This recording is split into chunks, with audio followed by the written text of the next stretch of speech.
باپ اور بیٹے اور روح القدس کے نام میں آمین۔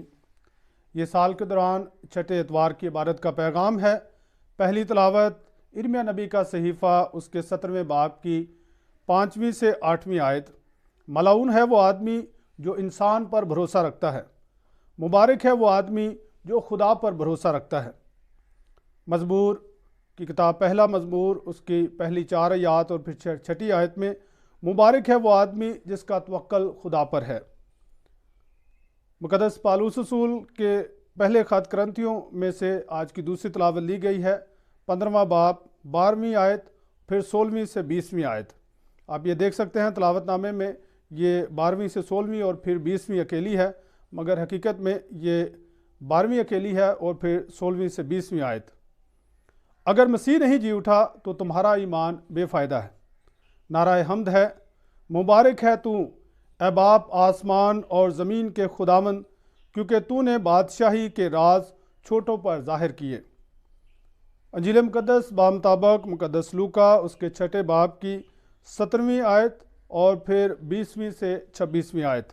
یہاں پر بھی تلاوت نامہ میں 17ویں سے 20ویں اور پھر 26ویں اکیلی ہے، مگر یہ 17ویں آیت اکیلی ہے اور 20ویں سے 26ویں آیت تک مسلسل پڑھنا ہے۔ مبارک ہو تم جو غریب ہو، افسوس ان پر جو دولت مند ہو۔ اس اتوار کے پیغام میں خاص طور پر مقدس لوکا مبارکبادیاں پیش کرتا ہے اور مبارکبادیوں کے ساتھ افسوس بھی پیش کیا گیا ہے۔ اگر ہم دیکھتے ہیں کہ مقدس متی خداوند یسوع مسیح کے جو پہاڑی واز ہے اس میں 8 یا کچھ علماء کے مطابق 9 مبارکبادیاں ہیں، تو اس میں صرف مبارکبادیاں ہیں، مبارک کہا گیا ہے، مگر مقدس لوکا جو ہے وہ 4 مبارکبادیاں اور 4 افسوس کا ذکر کرتا ہے۔ مبارک کیا ہونا ہوتا ہے؟ مبارک جب ہم کسی کو کہتے ہیں کہ آپ کو مبارک ہو، تو اس کا مطلب یہ نہیں کہ کوئی چیز دی نہیں جاتی، بلکہ جو اس کے پاس ہے اسی کی تعریف کی جاتی ہے۔ جو اس کے پاس ہے اس کو باور کیا جاتا ہے، اس کا اعلان کیا جاتا ہے، اس کو چمکایا جانا ہے، اس کی موجودگی کا اظہار ہے۔ تو یہاں پر جب ہم نعرہ حمد دیکھتے ہیں تو وہاں پر لکھا ہے مبارک ہے تو اے باپ آسمان اور زمین کے خداوند۔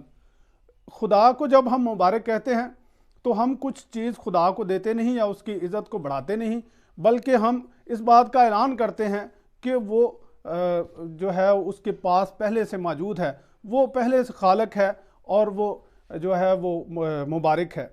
مبارک کا مطلب یہ ہوتا ہے کہ برکت یافتہ، جسے برکت دی گئی ہے، جس کے پاس ہے، جس کے پاس موجود ہے۔ تو خداوند یسوع مسیح جو ہیں وہ مبارکبادیاں پیش کرتے ہیں۔ یہ دنیا کی توقع سے ہٹ کر مبارکبادیاں ہیں۔ عام طور پر ہم کسی بھوکے کو، کسی غریب کو، کسی مفلس انسان کو اس کی مفلسی پر مبارکباد نہیں پیش کر سکتے، لازمی وہ ناراض ہو جائے گا، کیونکہ معاشرہ اسے برکت نہیں سمجھتا، معاشرہ جو ہے اسے عزت کی بات نہیں سمجھتا، معاشرہ اسے دوسرے معنی میں سمجھتا ہے کہ انسان جو غریبی میں ہے، جو مفلسی میں ہے، جو دکھوں میں ہے، جو مصیبت میں ہے، وہ کسی طرح جو ہے وہ نقصان زدہ ہے، وہ ملعون ہے۔ مگر خداوند یسوع مسیح اسے مبارک کہتے ہیں۔ یہ موقع کیا ہے؟ یہ موقع بہت اہم ہے کہ خداوند یسوع مسیح نے اپنے شاگردوں کا تقرر کیا ہے، اور اس سے پہلے وہ رات بھر عبادت کرنے کے بعد اپنے شاگردوں کو مقرر کرتے ہیں۔ ان کے تقرر کے بعد یہ پہلی تعلیم ہے انہیں۔ حقیقت میں خداوند یسوع مسیح انہیں بتا رہے ہیں کہ جو ان کی یہ زمینی زندگی ہے یہ کس طرح ہوگی، اور اس کے بعد تمہیں کیا ملے گا، اس کے بعد تم کیا حاصل کر پاؤ گے یا کیا تمہیں ملے گا۔ اور شاگردوں کو مبارک کہا گیا ہے کیونکہ شاگردوں نے غریبی اپنائی ہے۔ غریب وہ اس لیے نہیں ہے کہ انہیں کوئی کاروبار نہیں مل رہا یا وہ کما نہیں پا رہے یا ان کے پاس دولت کا کوئی ذریعہ نہیں ہے، بلکہ انہوں نے غریبی کو اپنا لیا ہے اور خدا پر بھروسہ رکھا ہے، خدا کی راہوں پر چل آئے ہیں۔ وہ جو انسان خدا پر بھروسہ رکھتا ہے وہ مبارک کہلایا ہے، کیونکہ اس کے توکل جو ہے خدا پر ہے، اور اس لیے وہ دولت کے پیچھے بھاگتا نہیں ہے۔ دنیاوی طور پر ہم دیکھتے ہیں کہ دولت کو ہم سیکیورٹی کی وجہ سمجھتے ہیں، تحفظ کا باعث سمجھتے ہیں۔ جب کوئی شخص بہت زیادہ دولت رکھتا ہے تو اس کا ایک معیار ہے. اگر فرض کیا گھر میں بیماری ہے تو وہ جانتا ہے کہ میں اچھے ڈاکٹر کے پاس جاؤں گا. اس کے بعد اس کے بس کی بات نہیں تو میں اس سے بڑے ڈاکٹر کے پاس جاؤں گا. اگر وہاں نہیں ہے تو میں بیرون ملک جاؤں گا, میں دنیا کے اچھے سے اچھے کے پاس جاؤں گا. اور یہی چیز جو ہے اسے خدا کی طرف نہیں لے کر جاتی. اس کی سوچ جو ہے وہ بار بار اس کے پیسے پر جو ہے وہ جو اس کا انحصار ہے, جو وہ ڈپینڈنٹ ہے, اس کی طرف لے کر جاتی ہے. مگر خداوند یسوع مسیح شاگردوں کو مبارکباد دیتے ہیں کیونکہ انہوں نے غربت کو اپنایا ہے اور خدا کی راہوں پر چلنے کے لیے انہوں نے اس غربت کو اپنایا ہے. اور خداوند یسوع مسیح کہتے ہیں کہ یہ غریبی ہے مگر اس کے بعد بادشاہی ہے, اس کے بعد جو ہے وہ خوشی ہے, وہ ابدی خوشی ہے. جیسے ایک شخص بالکل فارغ ہے, کوئی کام نہیں کر رہا اور وہ گھر میں بیٹھا ہوا ہے, تو اسے ویسے تو بہت سکون ہے, کوئی کام نہیں ہے, کوئی بوجھ نہیں ہے, کوئی سردی نہیں ہے, گرمی نہیں ہے, دھوپ کا فکر نہیں ہے. اس کے مترادف اگر کوئی شخص صبح سے شام تک کوئی سخت مزدوری کر رہا ہے تو وہ مزدوری جو ہے وہ تکلیف دہ ہے, مگر شام کو ایک شخص کے پاس کچھ بھی نہیں ہوگا, اس کے ہاتھ میں کچھ نئی چیز نہیں آئے گی, مگر جس نے مزدوری کی ہے, جس نے محنت کی ہے, وہ شام کو خوش ہوگا کیونکہ اس نے حاصل کیا ہے. اسی طرح جو خدا کی راہ پر چلنے والے لوگ ہیں ان کی زمینی زندگی ضرور دکھوں میں ہے مگر وہ ایک نئی زندگی کے لیے پر امید ہیں.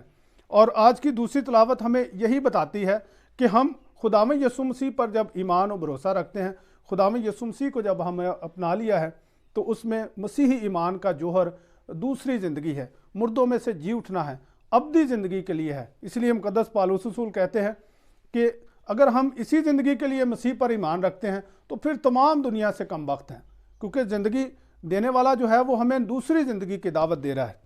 اور اسی لیے خداوند یسوع مسیح کہتے ہیں کہ مبارک ہو تم جو بھوکے ہو, سیر کیے جائے ہوئے, مبارک ہو تم جو روتے ہو کیونکہ ہنسو گے, مبارک ہو تم جب ابن انسان کی خاطر لوگ تم سے کینہ رکھیں اور تمہیں خارج کر دیں اور ملامت کریں اور تمہارا نام برا جان کر کاٹ دیں. یہ شاگردوں کو بتایا گیا ہے کہ ایسے حالات ضرور آئیں گے, ایسے حالات آئیں گے کہ لوگ کینہ بھی رکھیں گے, لوگ تمہیں ہیکل سے خارج کر دیں گے, مذہبی جماعتوں سے خارج کر دیا جائے گا, خاندانوں سے خارج کر دیا جائے گا, اور ایسا ہوا بھی, اور تمہارا نام کاٹ دیا جائے گا. مگر پھر بھی تم مبارک ہو کیونکہ مقدس یوحنا مکاشفہ 21ویں باب میں لکھتے ہیں کہ دیکھ خدا کا خیمہ آدمیوں کے درمیان ہے اور ان کے ساتھ سکونت کرے گا اور ان کی آنکھوں کے آنسو پونچھ دے گا, پھر نہ موت ہوگی, نہ غم ہوگا, نہ نالہ ہوگا, کیونکہ پہلی چیزیں جاتی رہیں. تو ان چیزوں کو پانے کے لیے جو ہے جو اس راہ پر چل رہے ہیں ان کو مبارکباد دے دی گئی ہے. اور دوسری طرف یہ کہا گیا ہے کہ افسوس تم پر جو دولت مند ہو, کیونکہ تمہارا بھروسہ, تمہاری جو توکل ہے وہ خدا پر نہیں ہے اور تم اپنی تسلی پا چکے ہو, اب اور کی توقع نہیں کر سکتے تم.